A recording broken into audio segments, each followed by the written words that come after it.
여러분 한 주간 잘 지내셨습니까? 어쨌든 이렇게 특별히 추웠던 한 주간을 보내시고 또 건강한 모습으로 이렇게 예배 자리에 만나게 돼서 너무 반갑습니다.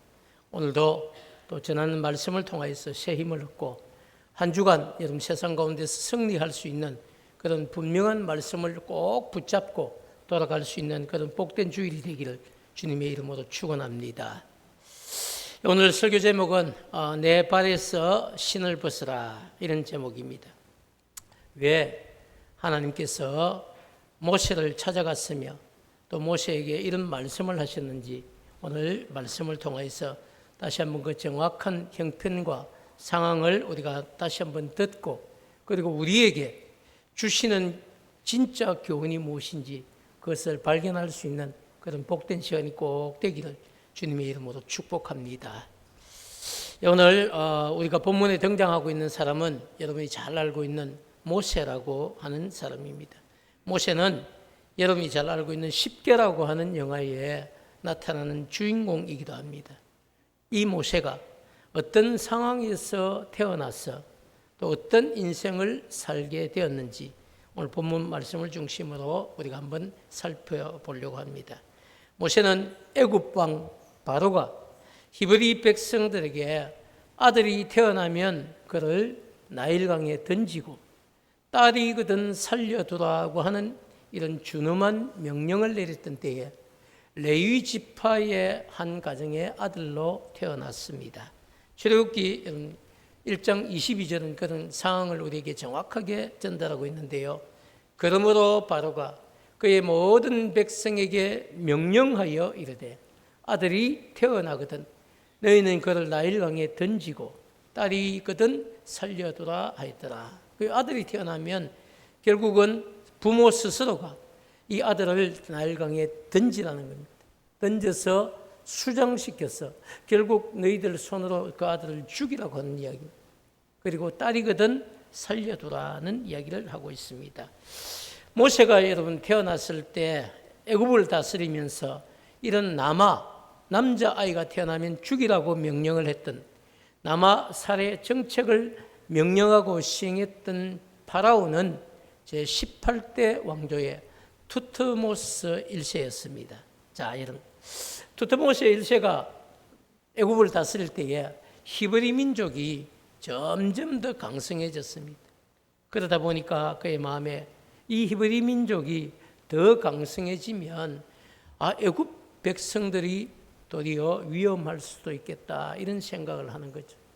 그러다 보니까 애굽을 지키기 위해서 또 한편으로는 히브리 민족을 말살시키기 위해서 그래서 내렸던 명령이 남아 살해 정책입니다. 자, 투트모스 1세는 여러분 그렇게 해서라도 히브리 민족이 애굽의 백성들보다 점점 더 강성해지는 것을 막고 싶었던 거죠.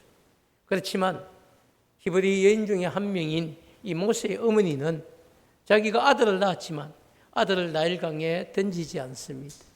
그 아들을 석 달 동안 젖을 물리고 젖을 먹이면서 몰래 숨겨서 키웠다는 겁니다. 자, 그런데 여러분 만약에 이 아이를 숨겨둔 것이 발각이 나면요 아이뿐만 아니라 이 가족 숨겨둔 아들 가족들이 모두 다 처형을 당하는 겁니다.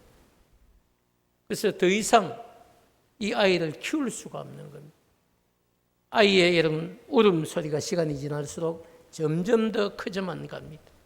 더 이상 집안에 숨겨서 키울 수 없다고 판단이 되어서 결국은 나일강에 이 아이를 던져야 되는데요. 그래도 그냥 던질 수가 없는 것이죠. 그래서 어머니는 갈대를 가져다가 상자를 만듭니다. 갈대로 정성껏 상자를 만들어서 촘촘하게 만들고 그리고 거기에 물이 스며들지 않도록 역청을 바릅니다. 보통 배를 만들 때도 물이 스며들지 않도록 바르는 것이 역청입니다. 그래서 이 역청을 발라서 물이 스며들지 않는 아이를 담은 요람이죠. 갈대 상자, 즉 요람을 하나 만들었어. 그렇게 나일강에 띄우는데요. 나일강이 흘러가지 못하도록 나일강에 갈대가 많습니다. 그런 갈대 사이에 갈대 숲에 이 갈대 상자를 걸쳐 놓습니다. 그런데 여러분, 마침 그때 성경은 그렇게 표현합니다. 마침 그때 바로의 딸이 나일강에 목욕을 하러 이 강가로 내려왔다가 갈대 숲에 걸린 상자를 보게 되었고, 그리고 상자 속에 담긴 아기를 보니까 너무 예쁜 겁니다. 그래서 이 아이를 유모에게 맡겼다가 젖을 뗀 후에 자신의 양자로 삼았다. 이런 이야기를 출애굽기는 우리에게 계속해 주고 있습니다. 모세는 여러분, 히브리 백성으로서 애굽 왕 바로의 딸이 공주죠. 공주의 양자가 되어서 왕궁에서 자신도 애굽 왕자의 신분으로 자라게 되었습니다. 그렇지만 이 모세의 마음속에는요, 자신의 유모가 누구였냐? 자신의 친어머니였어요. 마침 히브리 여자에게 젖을 물려야 되는데, 그러다 보니까 추천받고 소개된 이 여인이 바로 자신의 친어머니 요게벳에 의해서 젖을 물리고, 그리고 키워진 거죠. 그리고 젖을 떼고 공주에게 보내졌는데, 근데 어린 시절 젖을 물리면서 젖을 떼기까지, 히브리 민족은 보통 젖을 떼기까지 만 3살까지는 젖을 먹입니다. 2돌 정도 지나면 대화가 되고요. 3돌쯤 지날 때는 이미 아이들이 엄마의 말을 알아듣습니다. 이렇게 계속 어린 시절부터 넌 히브리 민족이야. 넌 자라서 히브리 민족을 구원하는 일에 너의 사명이 있다. 이런 이야기를 어머니가 계속 들려주는 거죠. 자, 그래서 자신이 애굽 백성이 아니라 히브리 민족이고, 그리고 언젠가 때가 되면 이 히브리 민족을 자신이 구원해야 한다는 그런 생각을 가지고 애굽의 왕자로 자라나게 되었습니다. 그런데 여러분, 어느 날 애굽 사람이 히브리 사람을 쳐서 괴롭히는 것을 봅니다. 그래서 그 애굽 사람을 가서 쳐서 때렸는데 그 애굽 사람이 죽어버린 겁니다. 그래서 아무도 보는 사람이 없다 싶어서 모래 속에다가 그 애굽 사람을 감추어 버렸습니다. 모세는 자기가 한 일을 아무도 모를 것이라고 생각을 했습니다. 그런데 그 다음날 히브리 사람과 다툼이 있었는데 이 사람이 툭 던지는 말이, 어제는 애굽 사람을 죽여서 모래 속에 감추더니 오늘은 나를 죽이려고 하냐고 이렇게 얘기를 하는 겁니다. 얼마나 놀랐겠습니까? 그리고 그 사실이 알려질까 두려운 마음에 그가 애굽의 왕궁으로 돌아가지 못하고 미디안 땅으로 도망을 쳤어 광야에 숨어서 살기 시작한 게 벌써 40년 세월이 흘렀습니다. 40살에 그가 그런 일을 겪고 미디안으로 도망을 쳤는데 그의 나이 80이 되었습니다. 이제 여러분, 그런 때에 지금 하나님이 그를 찾아가신 겁니다. 모세는 어린 시절 애굽에서 왕자로 지난 추억도, 자란 추억도 다 묻어버렸습니다. 그리고 장성하면 히브리 백성을 내가 구원해야 되겠다 생각했던 꿈도 묻어버렸습니다. 하루하루 양떼를 이끌고 꼴을 먹이는 그런 목자의 삶을 살아가고 있었습니다. 그게 모세의 삶이었어요. 80세가 된 모세는 더 이상 꿈도 없고 애굽의 왕자였던 시절도 다 잊어버리고 묻어버렸다는 겁니다. 그저 오늘 나를 따르는 이 양떼를 꼴을 먹이고 그리고 해가 지면 돌아가서 집에서 그냥 일상을 사는 그런 삶을 살고 있었습니다. 그런데 여러분, 하나님은 고된 노역으로 인해서 탄식하며 부르짖는 이 아브라함과 이삭과 야곱의 백성들을 잊지 않고 기억하고 계셨습니다. 그래서 하나님은 자기 백성을 애굽의 탄식에서 구원해내고 아브라함과 이삭과 야곱에게 약속했던 그 땅 가나안으로 데려가기 위해서 그 길잡이로 광야 생활에 익숙한 모세를 인도자로 부르셨다는 겁니다. 오늘 우리가 읽은 본문이 바로 그런 내용들입니다. 하나님께서 모세를 불러서 그에게 출애굽의 역사를 맡기겠다고 하시는 장면이죠. 그런 내용들이 우리가 읽은 7절부터 10절까지 내용인데 우리 한번 같이 그 내용을 보도록 하겠습니다. 여호와께서 이르시되 내가 애굽에 있는 내 백성의 고통을 분명히 보고 그들의 감독자로 말미암아 부르짖음을 듣고 그 근심을 알고 내가 내려가서 그들을 애굽인의 손에서 건져내고 그들을 그 땅에서 인도하여 아름답고 광대한 땅, 젖과 꿀이 흐르는 땅, 곧 가나안 족속, 헷 족속, 아모리 족속, 브리스 족속, 히위 족속, 여부스 족속의 지방에 데려가려 하노라. 약속한 땅이죠. 이제 가라. 이스라엘 자손의 부르짖음이 내게 달하고 애굽 사람이 그들을 괴롭히는 학대도 내가 보았으니 이제 내가 너를 바로에게 보내어 너에게 내 백성 이스라엘 자손을 애굽에서 인도하여 내게 하리라. 여러분, 이것이 하나님이 모세에게 주신 말씀. 이것이 출애굽을 향한 하나님의 분명한 계획이었습니다. 자, 여러분 생각해 보시죠. 하나님은 이렇게 출애굽의 역사에 대한 모든 것을 다 계획하시고 그리고 모세를 찾아갔습니다. 그러나 모세 입장에서는 출애굽에 대해서 자신이 준비된 것이 아무것도 없었습니다. 40살 그의 나이가 혈기왕성하고 힘이 있을 때는 자신이 스스로 그 일을 한번 해보려고 했다가 도망을 쳤습니다. 그리고 세월이 여러분 많이 흘렀습니다.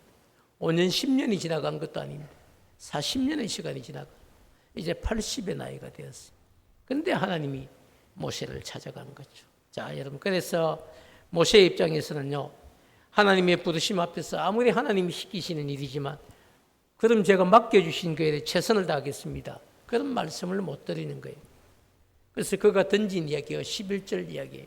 모세의 대답입니다. 11절 말씀을 보면 이렇게 이야기해요. 모세가 하나님께 아뢰되 내가 누구이기에 그 엄청난 바로 앞에 가며 또 이스라엘 자손을 애굽에서 내가 어떻게 인도하여 낼 수 있습니까? 저는 그런 일 못합니다. 이런 이야기예요. 근데 여러분, 하나님 물러서지 않습니다. 12절은 하나님이 하신 말씀이에요. 하나님이 이르시되 내가 반드시 너와 함께 있으리. 너 혼자만 내가 보내지 않겠다는. 네가 그 백성을 애굽에서 인도하여 낸 후에 너희가 이 산, 지금 내가 너와 만나고 있는 호렙산, 시내산이죠. 이 산에서 하나님을 너희들이 섬기게 될 것인데 이것이 내가 너를 보낸 증거가 될 것이다. 분명하게 하나님이 말씀해 주셨습니다. 사랑하는 여러분, 우린 여기서 모세를 80세가 된 이 모세를 출애굽의 여러분 지도자로 세우기 위해 직접 찾아오신 하나님의 열심을 보게 됩니다. 더 나아가서 모세에게 하신 말씀을 생각해 봐야 됩니다. 하나님은 떨기나무 가운데로부터 나오는 불꽃 안에서 모세에게 나타나서 모세의 이름을 불렀습니다. 여러분, 이 떨기나무는요, 우리가 속기 이야기하는 가시나무 같은 거, 그리고 집과 같습니다. 그래서 떨기나무에 불이 붙으면요, 한 몇 초도 못 견디고 사그럭해서 주저앉아야 됩니다. 그게 떨기나무예요. 그런데 이 떨기나무에 불이 붙었는데 모세의 경험상 이게 금방 사그러들어야 되는데 사그러들지 않고 떨기나무에 불이 붙은 것이 계속 타고 있는 겁니다. 그러니까 너무 신기하고 이상하겠죠. 도대체 저게 뭐야 싶어서 가까이 갔다가 하나님이 그를 부르시는 음성이 있었어요. 모세야, 네가 선 곳은 거룩한 땅이니 네 발에서 신을 벗으라. 이런 말씀을 하시는 거예요. 왜 여러분 신을 벗으라고 하셨을까? 신을 벗으라고 하신 이유가 뭘까요? 그 이유를 알기 위해서는요, 이런 고대 근동의 의식들을 우리가 분명하게 알아야 되는데요. 고대 근동에서는 신발이 그 사람의 신분을 나타내는 것이었습니다. 신발을 보면 이 사람이 주인인지 종인지 알 수 있고요. 또 신발을 신었는지 벗었는지를 보면 주인인지 종인지를 알 수가 있었습니다. 우리도 여러분 조선시대나 이런 데 보면 양반들은 신발을 보면 알거든요. 뭘 신습니까? 가죽신 아니면 비단신을 보통 신죠. 근데 하인들은 뭘 신습니까? 집신을 신잖아요. 고대로부터 여러분 신발이 그 사람의 신분을 나타내는 것이었습니다. 자, 그런데 여러분, 그래서 주인과 이 종이 여러분 같은 자리에 함께 있을 때는요, 종이 신발을 신을 수가 없습니다. 주인 앞에서는 반드시 종이 신발을 벗어야만 했어요. 그래서 하나님이 말씀하시죠. 신발을 벗어라. 너 지금 나와 함께 있는데 내 앞에서는 네가 신발을 벗어. 그게 결국 무슨 이야기입니까? 모세를 출애굽을 위해서 하나님이 자신의 종으로 삼겠다고 말씀을 하신 겁니다. 넌 지금부터 내 종이니까 내가 너를 종으로 삼고 너를 내가 사용할 테니까 내 앞에서 신을 벗어라. 이렇게 말씀을 하시는 겁니다. 사랑하는 여러분, 여러분은 하나님 앞에 올 때마다 여러분의 주인인 우리 하나님 앞에 자신의 신발을 벗고 서로 종임을 고백하는 그런 분명한 의식을 가지고 있나요?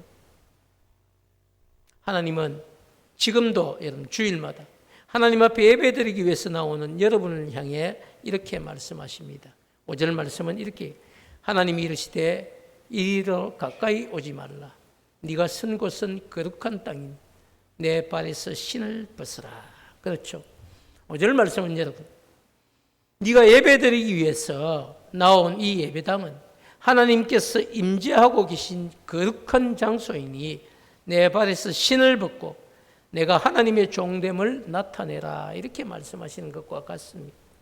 모세는 살아계신 하나님 앞에 자신의 신발을 벗어서 스스로 자신이 종임을 나타내야 되듯이 오늘 거룩한 주일 정말 살아계신 하나님 앞에 예배드리기 위해서 오신 저나 여러분 모두가 우리가 늘 어떤 생각을 가지고 있어야 되느냐. 하나님, 저는 하나님의 종입니다. 하나님이 택하신 백성이고 하나님의 종입니다. 저의 분명한 목적은 정말 주인이신 하나님의 기쁨을 위해서 우리가 살아가는 것입니다. 이런 분명한 고백과 또 그런 마음을 가지고 우리가 주일마다 주님 앞에 와야 된다는 거예요. 그래서 제가 주인의 기쁨을 위해서 무엇을 해야 할까요? 주인이 무엇을 기뻐하시는지 저에게 알려주십시오. 제가 주인의 말씀대로 살아가겠습니다. 여러분, 그것이 주일마다 정말 예배의 자리에 오는 저와 여러분의 자세가 되어야 될 줄 알고 또 그런 믿음이 그런 고백이 분명히 있어야 될 줄 믿습니다. 사랑하는 여러분, 우리가 주일마다 하나님 앞에 예배드리기 위해 나올 때마다 잊지 말고 기억해야 될 것이 있습니다. 그 한 가지는 여러분, 우리가 하나님 앞에 서 있다고 하는 신전의식입니다. 이 신전의식을 전문적인 용어로는요, 코람데오다 이렇게 이야기를 합니다. 우리가 하나님 앞에 있다. 하나님 앞에서 이런 뜻이죠. 그래서 우리가 여러분 때때로 살아가다 보면 정말 이런 사실을 잊고 살 때가 많이 있습니다. 여러분, 우리가 예배의 자리에 있을 때도 하나님 앞에 있는 거죠. 뿐만 아니라 세상에 나아가서 우리가 살아가는 삶의 현장에 있을 때도 아무도 우리를 보지 않는 것 같지만 누군 우리를 보고 있습니까? 살아계신 하나님, 우리를 주목하고 있어요. 우리가 어떻게 살아가는지를 보고 계시는 거죠. 어떤 마음을 먹고 살아가는지를 보고 계시죠. 어떤 태도를 취하는지를 하나님은 다 보고 계시죠.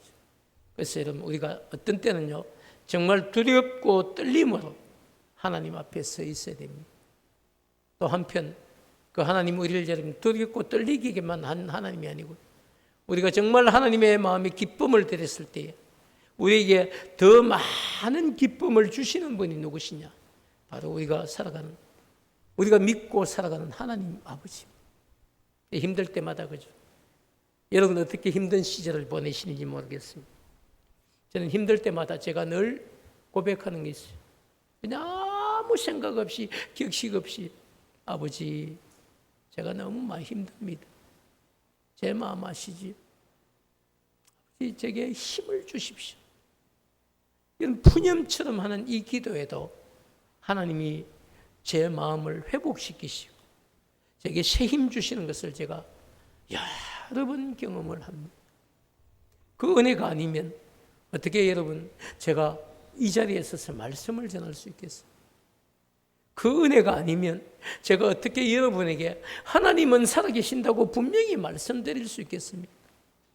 제가 하나님을 경험하지 않고 제가 살아계신 하나님이 주시는 은혜를 체험하지 않고 어떻게 여러분에게 하나님이 살아계신다고 여러분 전할 수 있겠습니까?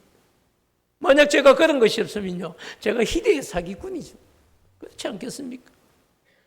사랑하는 여러분, 하나님은 성경 속에만 살아계시는 게 아니고요, 오늘도 살아계셔서 우리의 중심을 보시고 그리고 우리의 마음까지도 헤아리시고 정말 우리가 간절히 하나님의 은혜를 구할 때에 그 은혜에 답을 해주시고 새 힘 주시는 분이 저와 여러분이 믿고 살아가는 하나님이신 줄 믿으시기를 축복합니다.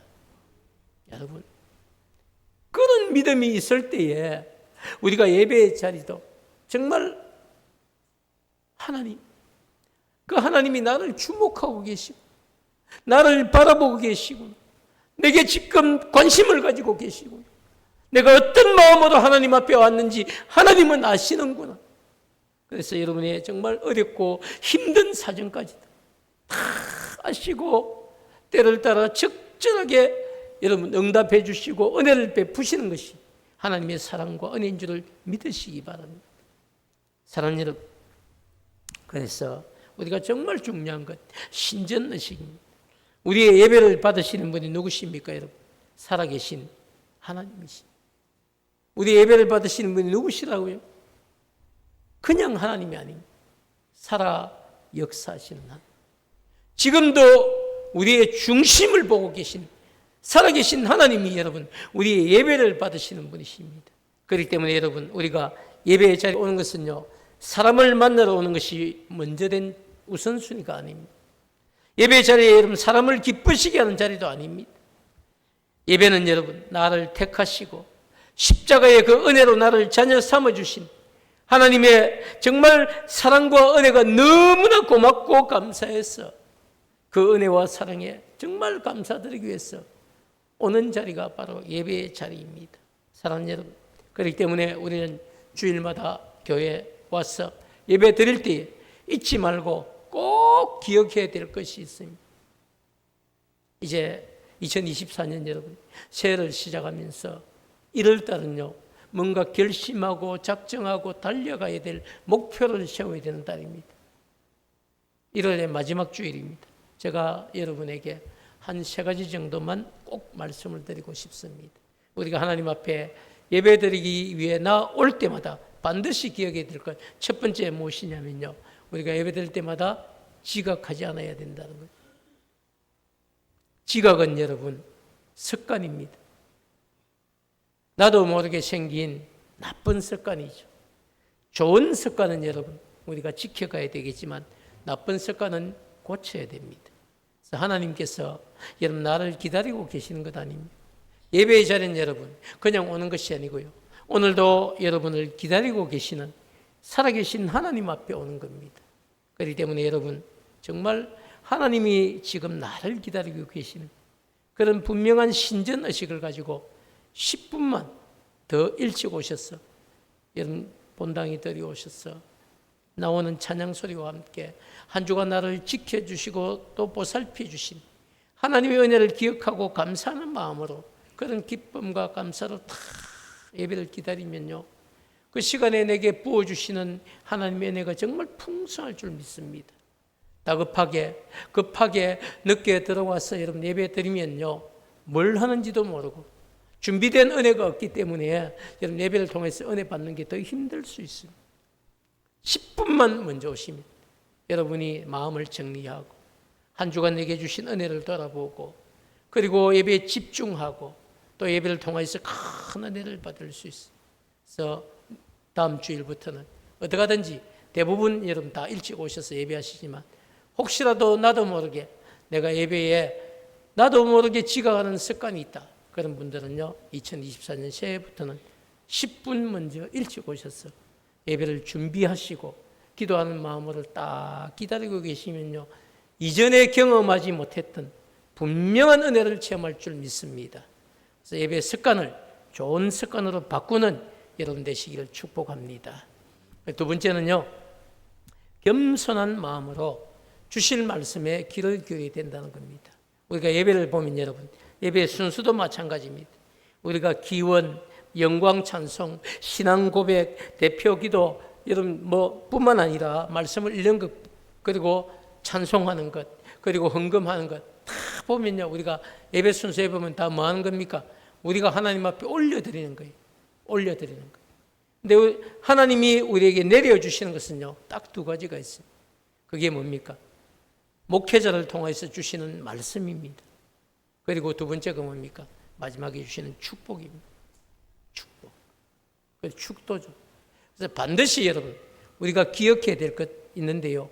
예배에 여러분 1시간 이 예배에 우리가 하나님 앞에 대부분 올려드리는 것이지만 하나님이 우리에게 주시는 것은요. 그날 주시는 말씀과 그리고 하나님의 축복입니다.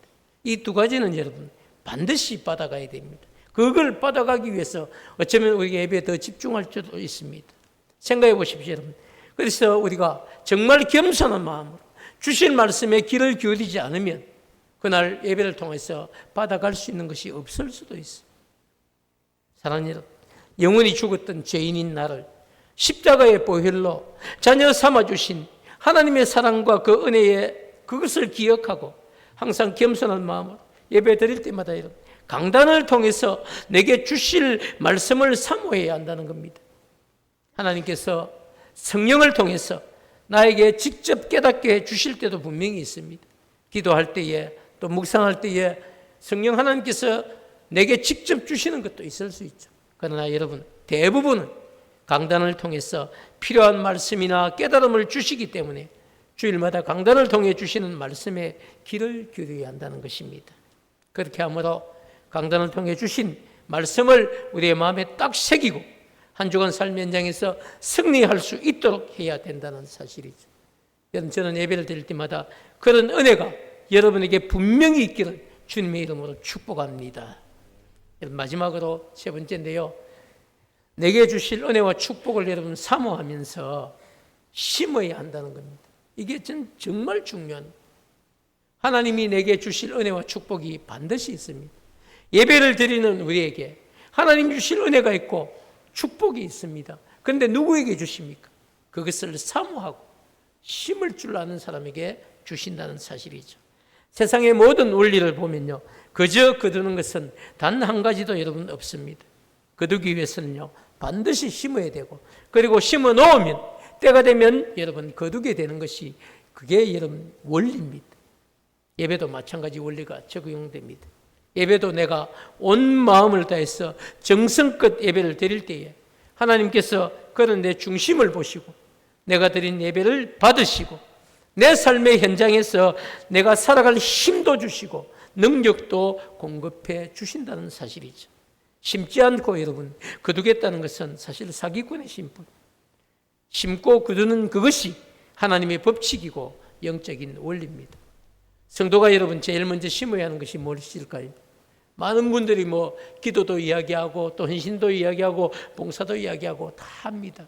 그러나 오늘 제가 정말 본문을 통해서 발견한 첫 번째는요, 우리가 예배를 심어야 됩니다. 예배의 자리에 나와서 정말 내가 준비된 예배, 정말 마음을 다해서 심을 때에 하나님께서 그런 우리의 삶을 보시고 예배를 통해 주시는 분명한 은혜가 있다는 사실입니다. 그래서 예배를 통해 받은 은혜를 가지고 여러분이 살아가는 그 삶의 현장에서 날마다 승리하는 삶을 살 수 있죠. 저는 그런 은혜가 여러분의 있기를 축복합니다. 사랑하는 여러분, 우리가 이 마지막 시대를 지금 살아가면서 여러분 성도의 힘, 성도의 능력은 도대체 어디서 올까요? 내가 기도 열심히 한다고 여러분 내가 능력이 있을까요? 물론 기도를 통해서 힘을 얻을 수 있습니다. 그러나 더 중요한 것은요, 예배를 통해서 하나님이 우리 모두에게 주시는 분명한 은혜가 있다는 사실입니다. 그래서 여러분 그것을 받는 것이 성도의 힘이고 성도가 살아갈 수 있는 능력인 줄 믿습니다. 사랑하는 여러분, 사람들은 새해가 되면 많은 계획을 가지고 한 해를 출발합니다. 2024년 여러분의 계획 가운데 저는 빠지지 않는 한 가지 분명한 계획이 있어야 되는데 그게 뭡니까? 2024년 이 한 해는 내가 예배에 좀 성공해야 되겠다. 예배만큼은 내가 52주 놓치지 않고 준비된 예배를 드려야 되겠다. 그리고 예배를 통해서 하나님을 만나야 되겠다. 그리고 예배를 통해서 새 힘을 얻어야 되겠다. 그리고 주일마다 받는 이 말씀을 가지고 삶의 현장에서 내가 적용하면서 승리자의 삶을 살아야 되겠다. 저는 그런 은혜가 여러분에게 있기를 축복합니다. 사랑하는 여러분, 그렇기 때문에 정말 주저하지 말고 예배를 사모하고 정말 예배를 여러분 잘 심고 그리고 때를 따라 내게 힘 주시는 이 하나님의 은혜와 축복을 경험하면서 살아갈 수 있는 행복한 예배자들이 되시기를 주님의 이름으로 축원합니다.